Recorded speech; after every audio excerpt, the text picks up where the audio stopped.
Good morning from Robertsdale United Methodist Church. I'm Pastor Jonathan, and welcome to today's Daily Devo, your daily dose of encouragement from God's Word as we connect with Him and each other every day. We appreciate you tuning in this way on Facebook Live or our YouTube channel or robertsdaleumc.com. I would love to know that you're here. Thank you for joining us. Hit like, comment. If you're not from the Robertsdale area, let us know where you're tuning in from, and we so appreciate that. I want to say a word about this 31-day challenge. This is day 4. So we obviously began a 31-day challenge 4 days ago by reading a chapter of Proverbs a day. A proverb a day keeps the folly away. But as I was thinking about this, I realized that I haven't always been consistent with these daily devos. Sometimes I take Friday morning off, sometimes Saturday morning off, depending on when I Sabbath that week, depending on what I have going on with my family. But that doesn't totally work with a 31-day challenge. So we are going to take one day a week off, but that day is going to be Sunday because that's when we have our worship live video at 10 a.m. So I just want to let you know that in all fairness, I care about you. I don't want you to feel slighted in any way during this 31-day challenge when you tune in on Monday. And it is day, let's see, what would that be? Day 6. So today's day 4. Tomorrow's Saturday, May the 16th, and it'll be day 5. And then we'll pick up with day 6 in Proverbs chapter 6 on Monday. So if you've read ahead, I don't want you to feel slighted if you're on chapter 7 and we're still on chapter 6. So tune in for worship live on Sunday morning at 10 a.m. Again, right here on our Facebook page live. Also embedded live on our website, robertsdaleumc.com/live, where you can also give online, offer prayer requests, and stay connected to the ministries of our church in those ways. And then also it's uploaded to our YouTube channel after the fact so that it's shareable for those not on Facebook. Today we're going to dive right into Proverbs chapter 4 as we continue learning from the wisdom of Solomon as he speaks to his sons about wisdom, about prudence, about the things that we feel that we need most in every generation and every time. These are timeless truths. These are good things to build your life upon so that you can walk in ways that lead to a good life. And that's what we've been talking about for the past few days. So let's pick up today in Proverbs chapter 4. Listen, my sons, to a father's instruction. Pay attention and gain understanding. I give you sound learning, so do not forsake my teaching. When I was a boy in my father's house, still tender and an only child of my mother, he taught me and said, lay hold of my words with all your heart. Keep my commands and you will live. Get wisdom. Get understanding. Do not forget my words or swerve from them. Do not forsake wisdom, and she will protect you. Wisdom is supreme. Love her, she will watch over you. Wisdom is supreme, therefore get wisdom. Though it cost all you have, get understanding. Esteem her, and she will exalt you. Embrace her, and she will honor you. She will set a garland of grace on your head and present you with a crown of splendor. Listen, my son, accept what I say, and the years of your life will be many. I guide you in the way of wisdom and lead you along straight paths. When you walk, your steps will not be hampered. When you run, you will not stumble. Hold on to instruction. Do not let it go. Guard it well, for it is your life. Do not set foot on the path of the wicked or walk in the way of the evil men. Avoid it. Do not travel on it. Turn from it and go on your way, for they cannot sleep till they do evil. They are robbed of slumber till they make someone fall. They eat the bread of wickedness and drink the wine of violence. The path of the righteous is like the first gleam of dawn, shining ever brighter till the full light of day. But the way of the wicked is like deep darkness. They do not know what makes them stumble. My son, pay attention to what I say. Listen closely to my words. Do not let them out of your sight. Keep them within your heart, for they are life to those who find them, and health to a man's whole body. Above all else, guard your heart, for it is the wellspring of life. Put away perversity from your mouth. Keep corrupt talk from your lips. Let your eyes look straight ahead. Fix your gaze directly before you. Make level paths for your feet, and take only ways that are firm. Do not swerve to the right or the left. Keep your foot from evil.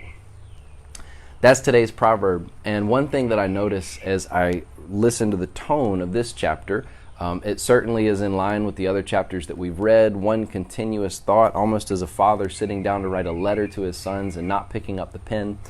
But the words that stick out to me in this chapter are listen, Listen, my son, to a father's instruction. Listen, instruction. Pay attention. Gain understanding.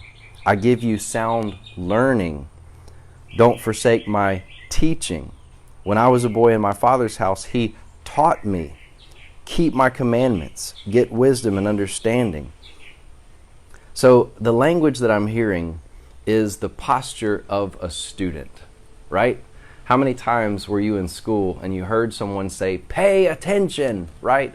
We'd get in trouble for not paying attention. I got in trouble in elementary school a lot because it wasn't that I was trying to be bad.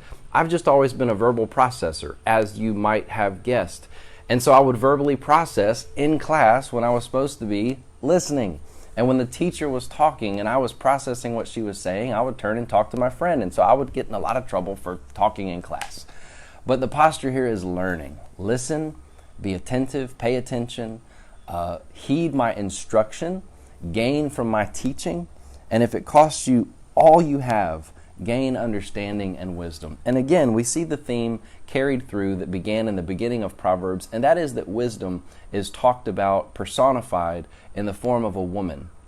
This is a mature woman that you are to get to know. You are to have a relationship with her, wisdom. You are to love her, cherish her, embrace her, esteem her. And if you do, if you seek after wisdom and you nurture your relationship with wisdom, she will reward you. You'll have a good life. Your days will be many. Your foot will not slip from the path. And as he said in one of the previous chapters, there is a point at which it becomes too late. There's a point in chapter 3 where you will call out to her and she will not answer. Why? Because you have set your life on a trajectory for so long that now you are living in the consequences of your choices. And once you're in the realm of consequences, it's too late to change your choices. So what he's trying to do is he's trying to tell his son, take the posture of a student. Learn what good choices are now. Learn what wisdom is now. And never leave that posture. So here's my word from the Lord today for me, and I share it with you as a word of invitation, as a word of challenge. Never stop being a student. Never stop being a student. Always have the posture of a lifelong learner. One thing that we're learning through this 31-day challenge is that God's wisdom is sometimes different, oftentimes different, than man's wisdom. And what would come natural to our minds and what would seem intuitive to us is not always the wise thing.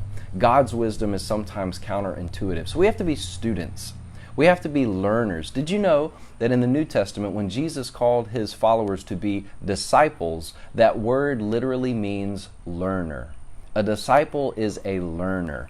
And the way that you learn from your Lord or your master or your teacher is not just by sitting down with a pen and writing down everything they say. It's by getting up from the desk and walking behind their steps, following in their footsteps, in the posture of an apprentice.